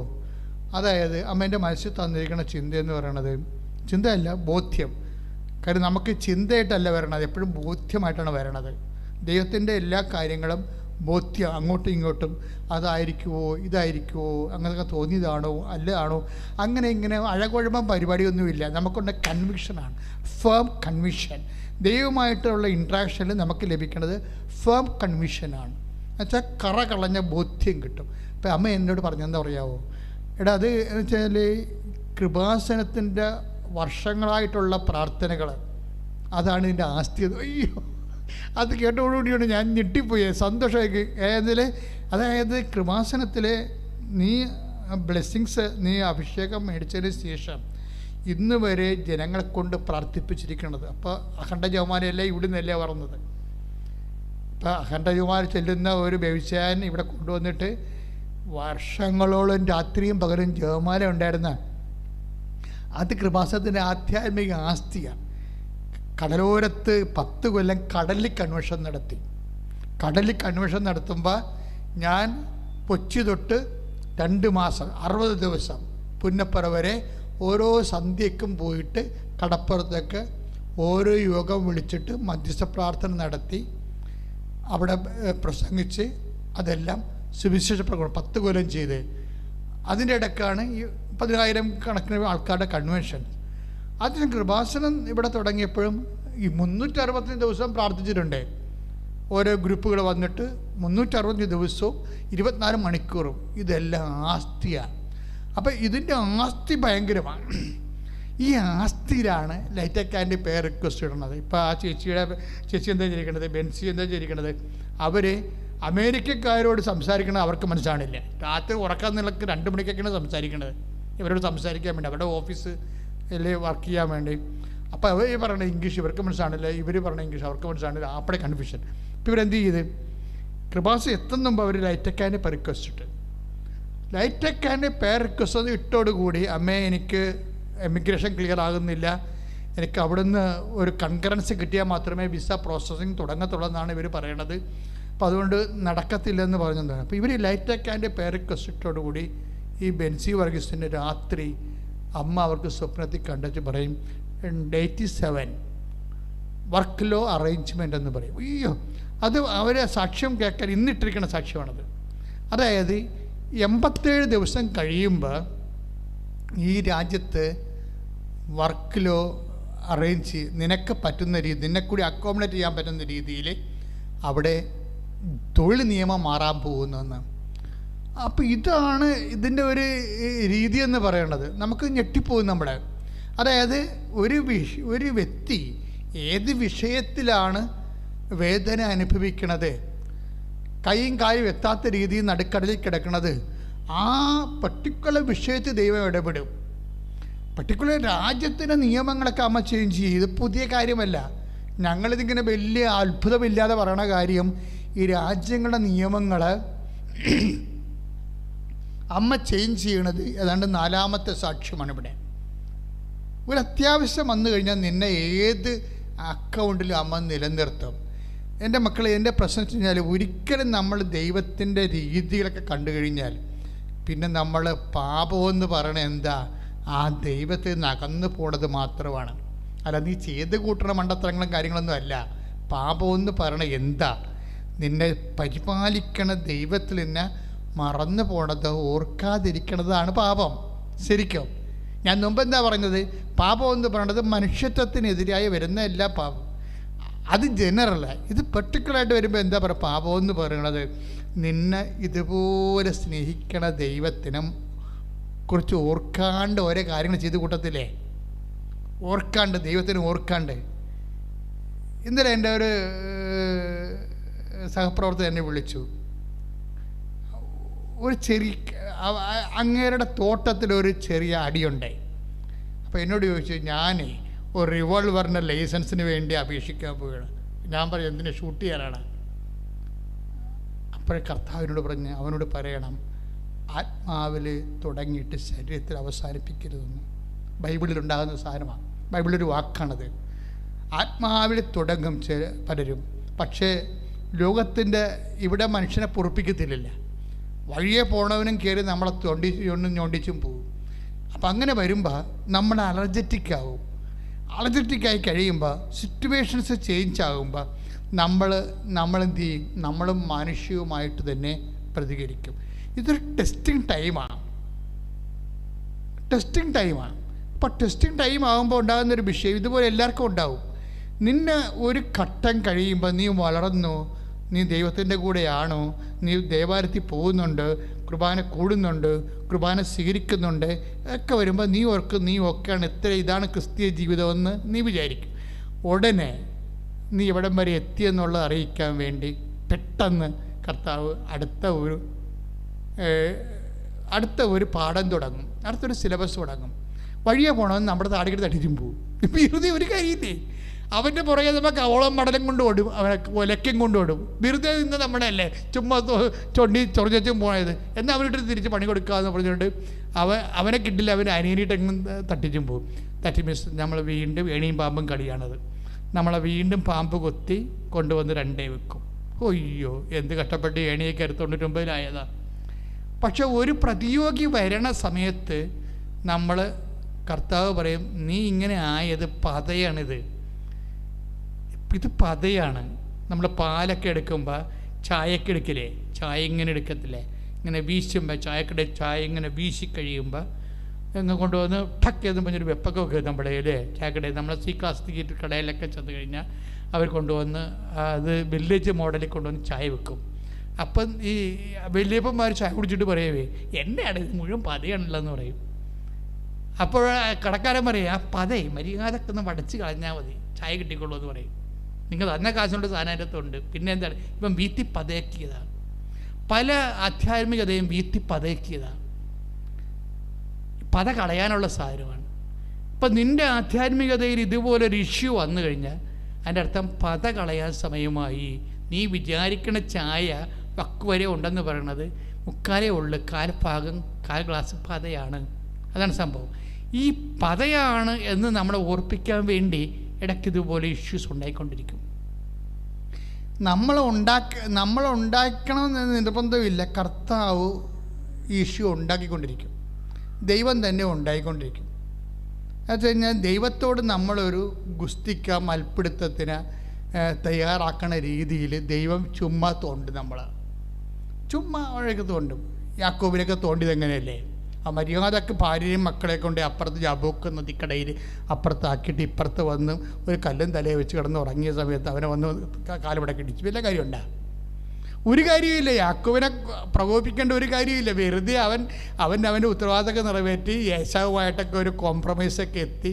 യേശാവില്ലേ അവർ ചേട്ടനെ പരിചാലാവും പോകുന്നത്. അപ്പോൾ ഒരു കോംപ്രമൈസൊക്കെ എത്തിയാൻ വേണ്ടി മനസ്സിന് സമാധാനമൊക്കെ ഒരു പുതിയ ജീവിതം സ്വന്തം നാട്ടിൽ പോയി തുടങ്ങാൻ പോവുകയാണ്. അതിൻ്റെ ഭാഗമായിട്ടാണ് ഇവരെ കൊണ്ടുപോയി ഭാര്യൻ അപ്പുറത്താക്കി, മക്കളെ അപ്പുറത്താക്കി, കന്നുകാലെ അപ്പുറത്താക്കി, യാക്കോബ് ഇപ്പുറത്ത് വന്ന് സ്വസ്ഥമായിട്ട് ഈ മക്കളുടെ അവരെ കലവിലാതൊന്നും ഇല്ലാതെ ഒന്ന് ഉറങ്ങാൻ വേണ്ടി കിടക്കിയ പുള്ളി ഉറങ്ങി കാണത്തില്ല. പല ദിവസങ്ങളായിട്ട് ഈ യേശാവിന് വേണ്ടിയുള്ള പശുവിനെ 40 പശു, അതുപോലെ തന്നെ 150 ആടെന്നൊക്കെ പറഞ്ഞ് ഇതിനൊക്കെ തിരിക്കണയിൽ എണ്ണിക്കൂട്ടി തിരിക്കുന്ന ഒരു കണ്ടീഷനിലായിരുന്നു. അപ്പോൾ അതിൻ്റെ പുള്ളിക്ക് ഉറങ്ങാൻ പറ്റിയിട്ടില്ല. അതിൻ്റെ പുള്ളിക്ക് ഉറങ്ങാൻ വേണ്ടി ഇതിനെല്ലാത്തിനും ഇവരുടെ കലാവിലെ ആടിൻ്റെ സ്വരവും പശുവിൻ്റെ സ്വരവും ഒട്ടകത്തിൻ്റെ അമറലും എല്ലാം കൂടി കേട്ട് പുള്ളിക്ക് ഉറക്കാൻ പറ്റും. അത് കാരണം ഇതിനെല്ലാത്തിനും നദി കടത്തി അപ്പുറത്താക്കിയിട്ട് പുള്ളി ഇപ്പുറത്ത് ഒറ്റയ്ക്ക് വന്ന് മര്യാദക്കൊന്ന് ഉറങ്ങാമെന്ന് ആയപ്പത്തിന് ദൈവം താത്തി വന്നിട്ട് ഒരു തലവിടക്ക് ഇടിച്ച് വീരത്തെ കിടന്ന തലവിടക്ക് ഇടിച്ച് അവൻ ചാടി എന്നിട്ട് പിടുത്തമായി പിടിച്ച് അവസാനം ഈ രംഗം എൻ്റെ ഒത്തിപ്പാട്ട് ഫോട്ടിനോടുമ്പോൾ നമ്മൾ കാണുന്നത് യാക്കോബ് ഇങ്ങനെ മുടന്തി പോണ കാണുന്നത്. ഇപ്പം ആവശ്യമില്ലാത്ത എന്താ സംഭവിച്ചു കഴിഞ്ഞാൽ യാക്കോബ് ഏതാണ്ട് കൈകാര്യം ചെയ്തു, തൻ്റെ ബുദ്ധി കൈകൊണ്ട് യേശാവിനെ കൈകാര്യം ചെയ്തു എന്ന് പുള്ളിക്കൊരു തോന്നലേ. ദൈവത്തിന് ഒരു നിമിഷം അയാൾ മറന്നുപോയി. അയാളുടെ കഴിവ് കൊണ്ട് ചേട്ടായിയുമായിട്ടുണ്ടായിരുന്ന പ്രശ്നം സെറ്റ് ചെയ്തു. അപ്പോൾ യാക്കോബിന് 2 ഭാര്യമാരും അവരുടെ 12 പേര്, പിന്നെ അവരുടെ സർവൻസിലുണ്ടാകുന്ന മക്കൾ, അങ്ങനെ 12 മക്കളുണ്ട്.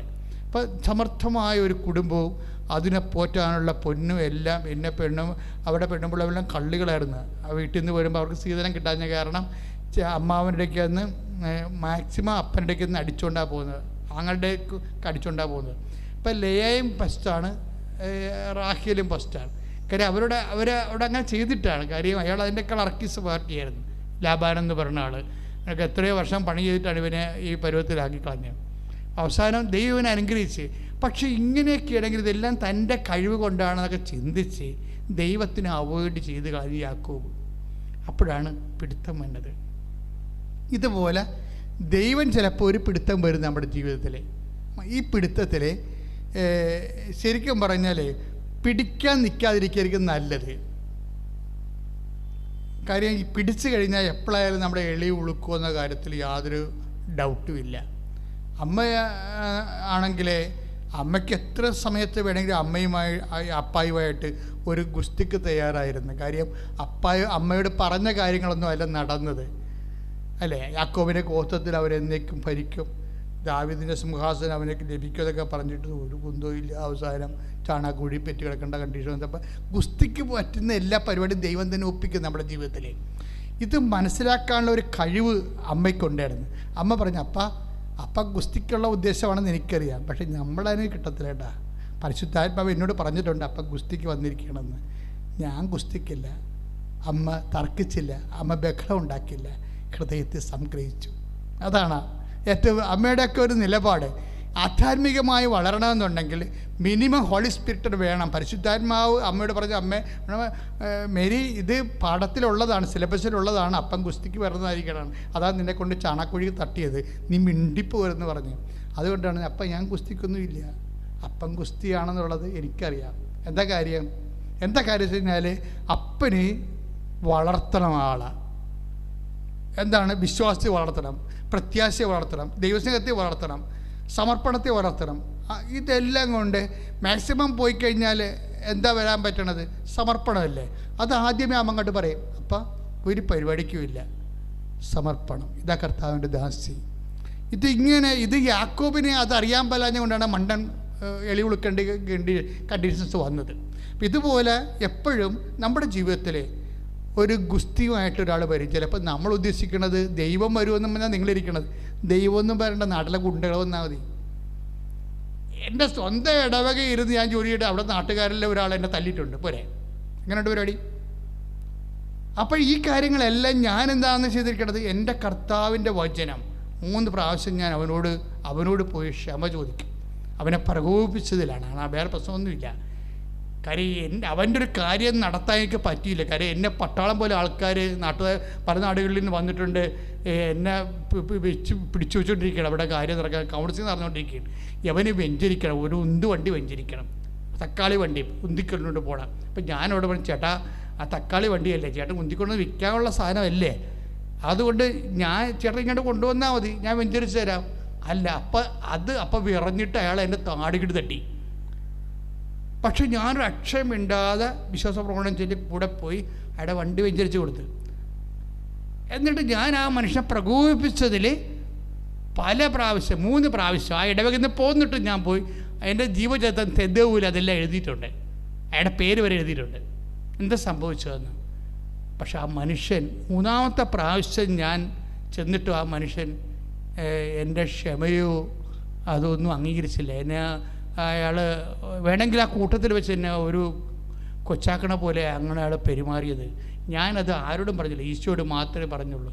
പക്ഷേ ഈശോയുടെ പ്രശ്നം പിന്നീട് എനിക്ക് തോന്നിയത് പറയേണ്ട കാര്യമില്ലായിരുന്നെന്ന്. കാര്യം പുകച്ച് കളഞ്ഞ ആളില്ലായ ഒറ്റ ആഴ്ച കൊണ്ട് ആ ചാപ്റ്റർ ക്ലോസ് കളഞ്ഞു. എന്നുവെച്ചാൽ ദൈവവചനം മാത്രം നീ വിശ്വസിച്ച് പോകുമ്പോൾ നീ ദൈവം ആരാണെന്നറിയും. കർത്താവിനറിയാം ഞാൻ വചനം വിട്ട് നിൽക്കത്തില്ല, വചനത്തിലാണ് കാര്യം ചെയ്തിരിക്കണം, മനുഷ്യമായിട്ടുള്ളതെന്ന്. പിന്നെ ഉടമസ്ഥൻ ആരാ? ദൈവമാണ്, ദൈവവചനത്തിൻ്റെ ഉടമസ്ഥൻ. അപ്പോൾ ഉടമസ്ഥൻ രംഗത്ത് വരും. ദൈവവചനം ജീവിക്കണ ഒരു രീതികളുണ്ട്. ഞാൻ നിങ്ങളോട് എന്തെങ്കിലും പറയുന്നുണ്ടെങ്കിൽ ഞാൻ എപ്പോഴും സംഭവങ്ങളും കഥകളും പറഞ്ഞില്ലെന്നേ ഉള്ളൂ. പക്ഷേ ഞാൻ പറയുന്ന ഓരോ കാര്യങ്ങൾക്കും അതിൻ്റെ പിന്നിലുള്ള ഒരു അനുഭവം ഉണ്ടാവും എവിടെയെങ്കിലും. കർത്താവായ ദൈവമേ, കർത്താവായ ദൈവമേ, അങ്ങയുടെ വചനങ്ങള് പരിശുദ്ധ അമ്മയെ പോലെ അപ്പനുമായി യാക്കോബിനെ പോലെ ഗുസ്തിക്ക് തയ്യാറാകാതെ പരിശുദ്ധ അമ്മയെ പോലെ ജീവിതത്തിന്റെ അപ്രതീക്ഷിത അനുഭവങ്ങളിലെ സങ്കട അനുഭവങ്ങളിലെ സമീപനത്തോടെ സമർപ്പിതനായി ദൈവവചനത്തിന് ദാസിയായി നിൽക്കുവാൻ നിൽക്കുവാൻ എന്നെ അഭിഷേകം ചെയ്യാൻ ദൈവ പൈതലായി രൂപാന്തരപ്പെടുത്തണമേ. ശ്രദ്ധിക്കട്ടെ.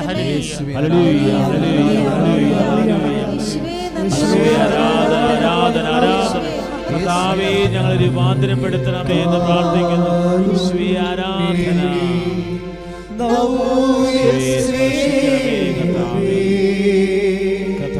ശുശ്രൂഷയിപ്പോൾ ടെലിവിഷൻ ചാനൽ കണ്ട് പ്രാർത്ഥിക്കുന്നു, കൃപാസനം യൂട്യൂബ് ചാനൽ കണ്ട് പ്രാർത്ഥിക്കുന്നവര്, യോഗാർത്ഥം ഷെയർ ചെയ്ത് പ്രാർത്ഥിക്കുന്നവര് സ്പർശിക്കണമേ. ഉടമ്പടി പുതുക്കി പ്രാർത്ഥിക്കുന്നവരെ സ്പർശിക്കണമേ. കർത്താവേ, അവിടുത്തെ സാന്നിധ്യം വെളിപ്പെടുത്തണമേ. കൊറോണ വൈറസ് രോഗികളെ സ്പർശിക്കണമേ.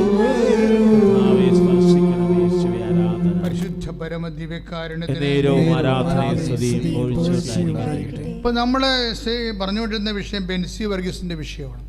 ബെൻസി വർഗീസ് ഉടമ്പടി ചെയ്തതിന് ശേഷം അവരെന്താ ചെയ്തിരിക്കണം? അവർ ആദ്യം ലൈറ്റക്കാർ പെരക്വസ്റ്റ്, പിന്നീട് ഓൺലൈൻ ഉടമ്പടി ചെയ്തു. പിന്നീട് ലൈറ്റക്കാരൻ്റെ പെരക്വസ്റ്റ് ഇവിടെ എത്തണ വരെ നമുക്ക് നിലനിൽക്കാനുള്ളൊരു മാർഗമാണ് ദൈവം തന്നിരിക്കുന്നത്. ഒന്ന് ലൈറ്റക്കാരൻ്റെ പെയർ റിക്വസ്റ്റ്, 10,000 മനുഷ്യരുടെ ലക്ഷക്കണക്കിന് പ്രാർത്ഥനയുടെ ഒരു വലിയ നിക്ഷേപത്തിലേക്കാണ് നീ ലൈറ്റക്കാരൻ്റെ പെയർ റിക്വസ്റ്റ്. നിൻ്റെക്ക് ഒരു സങ്കടത്തിൻ്റെ കാലത്ത് അതിൻ്റെ ഓഹരി ചോദിക്കുമ്പോഴേ കൃപാസനം അതിന് പ്രൊഫൗണ്ടായിട്ടുള്ള അതിൻ്റെ അടിത്തറ ഉണ്ട്, ആത്മീയ അടിത്തറ. അതിൽ നിന്ന് അമ്മ നിന്നെ സഹായിക്കും. പെട്ടെന്നാണ് മറുപടി വരുന്നത്. അതിനുശേഷം അവർ ഓൺലൈൻ ഉടമ്പടി ചെയ്യുമ്പോൾ ഓൺലൈൻ ഉടമ്പടി ചെയ്ത് 24 മണിക്കൂറിനുള്ളിൽ അവർക്ക് ഇമെയിൽ കിട്ടും. കൺഗ്രാജുലേഷൻസ്, യുവർ ആപ്ലിക്കേഷൻസ് റിസീവ്ഡ്, നിങ്ങളുടെ എല്ലാ തടസ്സങ്ങളും മാറ്റിയിരിക്കണമെന്ന് പറഞ്ഞ് ലെറ്റർ കൊടുക്കും. അത് ജസ്റ്റ് 24 മണിക്കൂറാണ് അതിൻ്റെ അകത്ത് വർക്ക് ചെയ്യേണ്ടത്. 24 മണിക്കൂർ. എത്രയോ കാലങ്ങളാണ് ഇവർ അതിനു വേണ്ടി ഉറക്കവേ.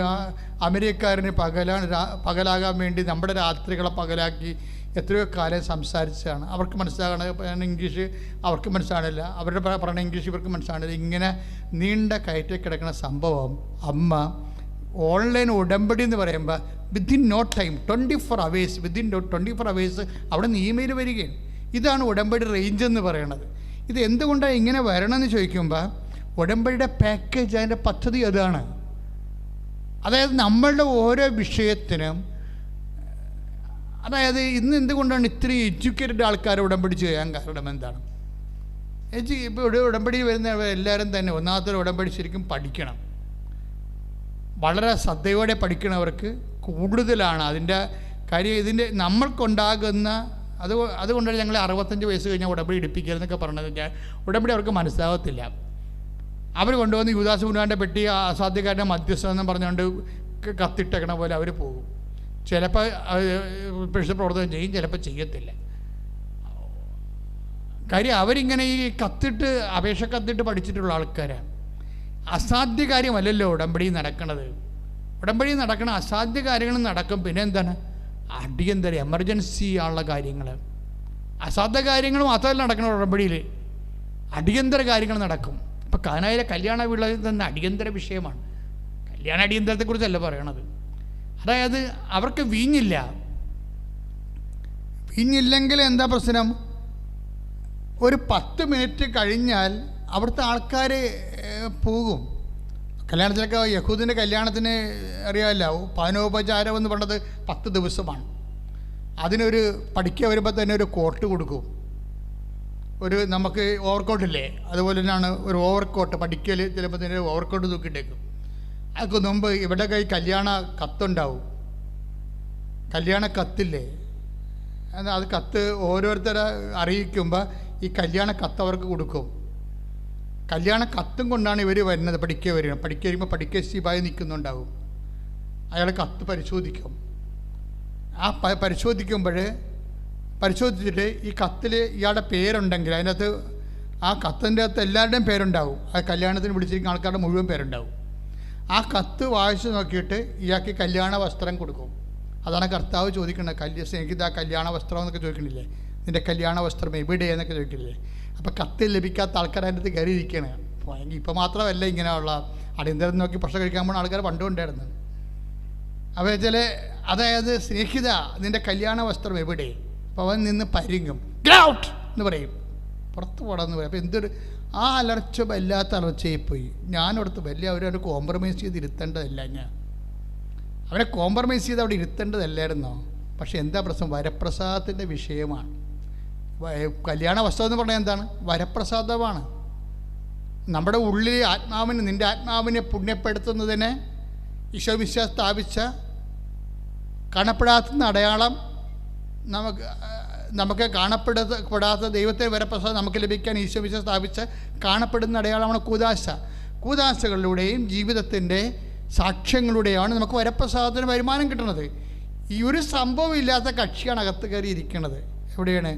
ദൈവരാജ്യത്തിൻ്റെ കാര്യമാണ് ഈ പറയണത്. കല്യാണ വിരുന്നെന്ന് പറയുമ്പോൾ എവിടെയാണ്?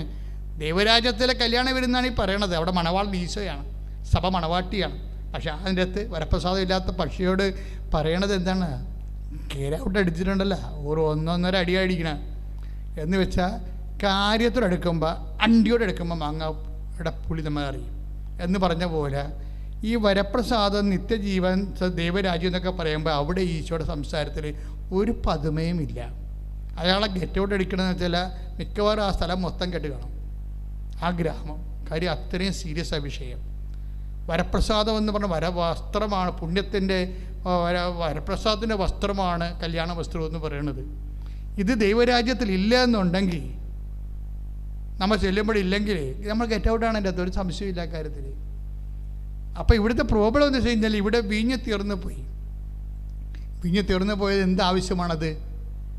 അത്യാവശ്യമല്ല, അസാധ്യകാര്യമല്ല. അസാധ്യകാര്യം ഇല്ലതേ. അസാധ്യകാര്യം അടുത്ത വീട്ടിൽ പോയി, അടുത്ത സ്ഥലത്ത് എവിടെയാണെന്ന് വെച്ചാൽ പോയി ഈ വായ്പ മേടിച്ചാൽ മതി, അല്ലെങ്കിൽ അടുത്ത കടയിൽ പോയി കടം മേടിച്ചാൽ മതി. ഇപ്പോൾ വായ്പ മേടിക്കുക, കടം മേടിക്കുക എന്നുള്ള പ്രൊവിഷൻസൊക്കെ അമ്മയ്ക്ക് അറിയാം. പക്ഷെ അമ്മ നിൽക്കുമ്പോൾ നിനക്ക് വായ്പ വാങ്ങിക്കേണ്ടി വരത്തില്ല. അമ്മ നിൻ്റെ വീട്ടിലുണ്ടെങ്കിൽ നിനക്ക് കടം മേടിക്കേണ്ടി വരത്തില്ല. ഇത് നീ പഠിക്കണം. ഞാനിത് പഠിച്ചത് ഞാൻ ഒരിടത്ത് വായിച്ചതല്ല. ഞാൻ അമ്മയുടെ കൂടെ ഈ അമ്മയുടെ ഉടുപ്പേ തൂങ്ങി നടന്ന കാലത്ത് അമ്മ പറഞ്ഞിട്ടുള്ള കാര്യങ്ങളാണിതെല്ലാം. നമ്മുടെ മനസ്സിൽ ആത്മാവ് തോന്നിയിട്ടുള്ള കാര്യമാണ്. ആ കാനായിലെ കല്യാണത്തിൽ ആ വിഷയം നിസ്സാര വിഷയമാണ്.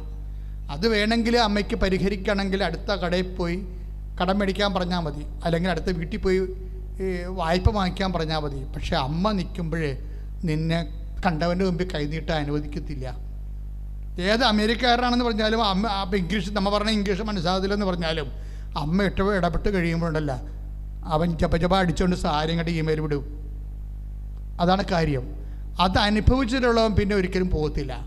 ഇതെന്ന് പറയുന്നത് നമ്മൾ വിചാരിക്കണം, ചിന്തിക്കണം വിഷയമല്ല, അതിനേക്കാൾ വലിയ വിഷയമാണ്. അസാധ്യ കാര്യങ്ങളുടെ മധ്യസ്ഥന്മാർ. ഇപ്പം ചില കാര്യങ്ങൾ അപ്പോസ്തലന്മാർ പറഞ്ഞാലും നടക്കത്തില്ല, ഉറപ്പാണ്. ചില കാര്യങ്ങൾ അപ്പോസ്തലന്മാർ പറഞ്ഞാലും നടക്കത്തില്ല. എന്താ ഞാൻ അങ്ങനെ പറയാൻ കാര്യം? അതായത് ഇപ്പം നമുക്ക് ഉദാഹരണം കാനംകാരിയുടെ കാര്യമില്ലേ? കാനംകാരി ഒരു വിജാതി സ്ത്രീയാണ്. അവരെന്താ പറയണത്? ശ്രദ്ധിക്കട്ടെ, ആ ഹാഗ് എടുക്കാം നമുക്ക്. ശ്രദ്ധിക്കട്ടെ. Hallelujah hallelujah. കരങ്ങൾ ഉയർത്തിക്കൊണ്ട് സ്തുതിക്കട്ടെ. Hallelujah hallelujah hallelujah. കർത്താവേ, ഉടമ്പടിയുടെ വലിയ പ്രബോധനങ്ങള് ഞങ്ങളെ ആത്മാവില് നവീകരിക്കുന്നതിനെ ഓർത്ത് 26 അവൻ പറഞ്ഞു, മക്കളുടെ അപ്പമെടുത്ത് നായ്ക്കൾക്ക് എറിഞ്ഞു കൊടുക്കുന്നത് ഉചിതമല്ല. അവൾ പറഞ്ഞു, അതേ കർത്താവേ, നായ്ക്കളും യജമാനന്മാരുടെ മേശയിൽ നിന്ന് വീഴുന്ന അപ്പകഷ്ണങ്ങൾ തിന്നുന്നുണ്ടല്ലോ. 23 വായിച്ച് 15-23. എന്നാൽ അവനൊരു വാക്ക് പോലും ഉത്തരം പറഞ്ഞില്ല. ശിഷ്യന്മാർ അവനോട് അഭ്യർത്ഥിച്ചു, അവളെ പറഞ്ഞയച്ചാലും അവൾ നമ്മുടെ പിന്നാലെ വന്ന് നിലവിളിക്കുന്നുവല്ലോ. അടുത്ത വരി 24. അവൻ മറുപടി പറഞ്ഞു, ഇസ്രയേൽ ഭവനത്തിലെ നഷ്ടപ്പെട്ട ആടുകളുടെ അടുത്തേക്ക് മാത്രമാണ് ഞാൻ അയക്കപ്പെട്ടിരിക്കുന്നത്. അപ്പോൾ പുണ്യാളന്മാരെല്ലാവരും ഉണ്ട് അവിടെ. ശിഷ്യന്മാർ മൊത്തം ഉണ്ടേ. ശിഷ്യന്മാർ മൊത്തം അവിടെ ഇരിക്കുകയാണ് ഈ കാനങ്കാരുടെ കാര്യത്തിൽ. പക്ഷെ അത് വർക്കൗട്ട് ചെയ്തെടുത്ത ഈ സാധനം അവിടെയാണ് വിഷയം. അമ്മ ആരാണെന്ന് നമ്മൾ മനസ്സിലാക്കണം. അങ്ങനെയാണ് വിശുദ്ധന്മാരെല്ലാവരും ഉണ്ട്. പത്രോസ് ഉൾപ്പെടെ എല്ലാ, അന്ത്രയോസ്, ഫിലിപ്പോസ്, എല്ലാ കക്ഷികളും അവിടെ ഉണ്ട്. അതിൻ്റെ ശിഷ്യന്മാരെന്താ പറയണത്? ശിഷ്യന്മാർ അവനോട് പറഞ്ഞു, അവളെ പറഞ്ഞയച്ചാലും അവൾ നമ്മുടെ പിന്നാലെ വന്ന് നിലവിളിക്കുന്നല്ലോ. അപ്പം അതിന് മറുപടി അതിനേക്കാൾ കഷ്ടമാണ്. എന്താ പറഞ്ഞത്? അവൻ മറുപടി പറഞ്ഞു, ഇസ്രയേൽ ഭവനത്തിലെ നഷ്ടപ്പെട്ട ആടുകളുടെ അടുത്തേക്ക് മാത്രമാണ് ഞാൻ അയക്കപ്പെട്ടിരിക്കുന്നത്. അതാണ് പ്രശ്നം. പക്ഷെ അവിടെ അമ്മയാണ് നിന്നിരുന്നെങ്കിൽ അത്രയും വർത്തമാനം പറയത്തില്ല. അത്രയും വർത്തമാനം പറഞ്ഞാൽ പോലും കർത്താവ് അത് അമ്മയുടെ വാക്ക് മാനിച്ചുകൊണ്ട് ചെയ്തു കൊടുക്കും. കാര്യം അതാണ് വിഷയം. മരിയൻ മീഡിയേഷൻ്റെ ഒരു പ്രത്യേകത അതാണ്. മരിയൻ മീഡിയേഷൻ്റെ പ്രശ്നം എന്താ? അപ്പം നിങ്ങൾ ചോദിക്കും, പുണ്യാളന്മാരെ ഈശോ വിളിച്ചതല്ലേ? അപ്പോസ്തലന്മാരെല്ലാം ഈശോ വിളിച്ചതല്ലേ? പിന്നെ അവർക്ക് വാക്കിനെന്താ ഈശോ വില കൽപ്പിക്കാത്തത്? എന്താ പ്രശ്നം വെച്ചാൽ, അതായത് കപ്പാസിറ്റി, ക്ലെയിം ആൻഡ് കപ്പാസിറ്റിയുടെ വിഷയമാണിത്. അതാണ് വിഷയം. അതായത് നമ്മൾ ദൈവത്തിൻ്റെ മുമ്പ് നിൽക്കുമ്പോഴേ നമ്മുടെ വിശ്വാസത്തിൻ്റെ കപ്പാസിറ്റി പരിശോധിക്കണം. കാര്യം നമ്മുടെ കപ്പാസിറ്റി എന്ന് പറയുന്നത് നമ്മുടെ ക്ലെയിമാണ്. എന്താണ് ക്ലെയിം? ഇപ്പം നീ ദൈവദരിസ്ഥയിൽ നിൽക്കുന്ന, അപ്പോൾ നീ ദൈവദരിസ്ഥയിൽ നിൽക്കുമ്പോൾ ഇപ്പം നിൻ്റെ ഉദാഹരണത്തിന് നിൻ്റെ കപ്പാസിറ്റി എന്താണ്? നിൻ്റെ റേറ്റിംഗ് എന്താണ്? ഇപ്പം നീ നിൻ്റെ വീട്ടിലെ നിൻ്റെ ആങ്ങള അവന് അമേരിക്കയിൽ നിന്ന് ഗേമേഡായി എന്നൊക്കെ വരിക എപ്പോഴാണ് വന്നത്? നീ രണ്ടാമത്തെ കുർബാനയ്ക്ക് വേണ്ടി പോകാൻ വേണ്ടി, ആദ്യത്തെ കുർബാനയ്ക്ക് അപ്പനെയും പിള്ളേരൊക്കെ വിട്ടെങ്കിലും രണ്ടാമത്തെ കുർബാനയ്ക്ക് പോകാൻ വേണ്ടി നീ ഇറങ്ങി നിൽക്കുന്ന സമയത്താണ് നിൻ്റെ ആങ്ങള വന്നത്. ആങ്ങള വരുമ്പോൾ അവിടെ വെച്ച് ഈ പണ്ടാരങ്ങളെല്ലാം വന്നത് നമ്മളെ ദൈവത്തിന് അടിച്ചു മാറ്റാനായിരിക്കും. നിങ്ങളെപ്പോഴും ശ്രദ്ധിക്കേണ്ട വിഷയമാണ്. പരിശുദ്ധാത്മാവില്ലെങ്കിൽ പണി പാളും. എന്താ സംഭവിച്ചു കഴിഞ്ഞാൽ ഇവരെങ്ങനെ വന്ന് ഇപ്പോൾ ആങ്ങള വന്ന് പറഞ്ഞ കക്ഷി വന്നു. അയാൾ കാനഡയിലായിരുന്നു, അയാൾ വന്നതാണ്. അയാളുടെ പ്രശ്നം എന്ന് വെച്ച് കഴിഞ്ഞാൽ അയാൾ ആണ് ഇവളുടെ പെങ്ങളുടെ മകന് വിസ കൊടുക്കാമെന്ന് പറഞ്ഞിരിക്കുന്നത്. പക്ഷേ ഈ പെങ്ങളിപ്പോൾ എന്താ ചെയ്യാൻ പോണത്? എന്നാൽ സാരി കൊണ്ടേ കഴിച്ചിട്ട് ശരി. അപ്പോൾ പിന്നെ ഭർത്താവിനെ വിളിക്കുന്ന പള്ളിയിൽ നിന്ന് വരുമ്പോൾ ഇറച്ചി മേടിച്ചുകൊണ്ട് പോകും, പന്നി മേടിച്ചുകൊണ്ട് പോരാൻ പറയും. ഇപ്പം വേറൊരു പന്നിയായിട്ട് ഇവിടെ മാറും. ഇതാണ് സംഭവം. ആൾക്കാരെങ്ങനെയാണ് പരാജയപ്പെടണമെന്ന് ഞാൻ പറഞ്ഞുതരാം. ഇപ്പം വെച്ചാൽ ഒന്നാമത്തെ സംഭവം എന്താണ്? ഒന്നാമത്തെ കുർബാനയ്ക്ക് മക്കളെ വിട്ട് ഭർത്താവിനെയും വിട്ട് അവർ പോയി. രണ്ടാമത്തെ കുർബാനയ്ക്ക് ഇവർ ഒരുങ്ങി പുറത്താക്കി വന്നപ്പോഴാണ് ആങ്ങളെ കാനഡയിൽ നിന്ന് വന്നത്. ഇനി ഇവനെ എങ്ങാനും വെറുപ്പിച്ച് കഴിഞ്ഞാൽ മകൻ വീട്ടിൽ നിൽക്കും. അതുകൊണ്ട് കർത്താവിൻ്റെ അടുത്ത് പോകണോ, കുർബാനയ്ക്ക് പോകണോ, ആങ്ങളെ പ്രസാദിപ്പിക്കണോ, ദൈവത്തെ പ്രസാദിപ്പിക്കണോ, ഈ ഒരു സംഭവം എടുത്തു കഴിയുമ്പോൾ മിക്കവാറുമുള്ള പെണ്ണുങ്ങളെല്ലാം പടം ചായും. എന്താണ്? ആങ്ങളെ പ്രസാദിപ്പിക്കും. ആങ്ങളെ പ്രസാദിപ്പിച്ചുകൊണ്ട് കുർബാനയല്ലേ, കുർബാന നാളെയും കൂടാതെന്ന് പറയും. അതാണ് സംഭവം. ആങ്ങളെ നിത്യത വരെ ഉണ്ടാകുമെന്നാണ് ഈ പെലിച്ചായയുടെ ചിന്ത. ഈ പണ്ടാരം മിക്കവാറും നീ കാരണം തന്നെ ഈ മനുഷ്യൻ ദൈവത്തിൽ തകർന്നു പോകും.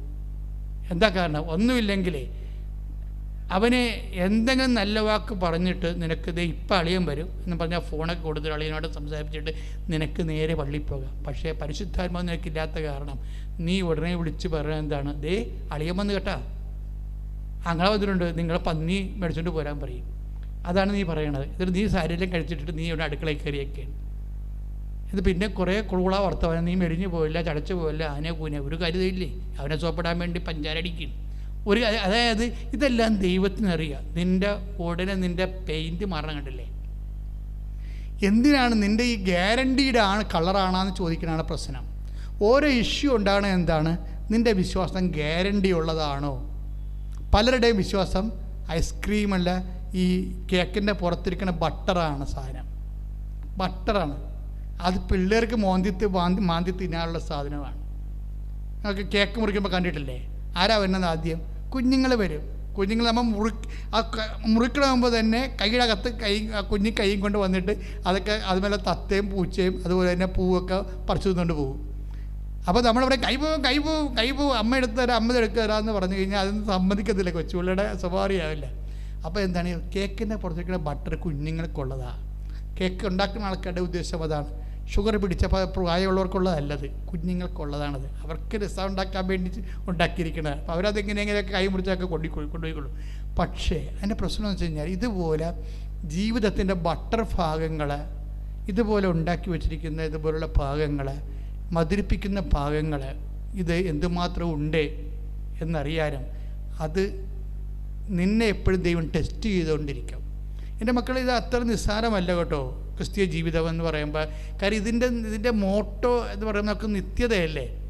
നിത്യതയായത് കാരണം നല്ല പേയ്മെൻറ്റ് കൊടുക്കേണ്ടി വരും. ഇപ്പം കർത്താവ് ഒരു വാക്ക് പറഞ്ഞില്ലേ, എന്താണ്?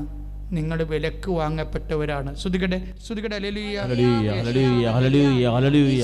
കരങ്ങൾ ഉയർത്തിക്കൊണ്ട് ശ്രുതിക്കട്ടെ. Hallelujah hallelujah hallelujah. കർത്താവേ, ഞങ്ങൾ അങ്ങേ സ്തുതിച്ച് പ്രാർത്ഥിക്കുന്നു. കർത്താവേ, ഞങ്ങളുടെ ജീവിത നിയോഗങ്ങളെ സമർപ്പിക്കുന്നു. കർത്താവേ, ഞങ്ങളുടെ വിദ്യാഭ്യാസം സമർപ്പിക്കുന്നു. ഈശോയെ ആരാധന.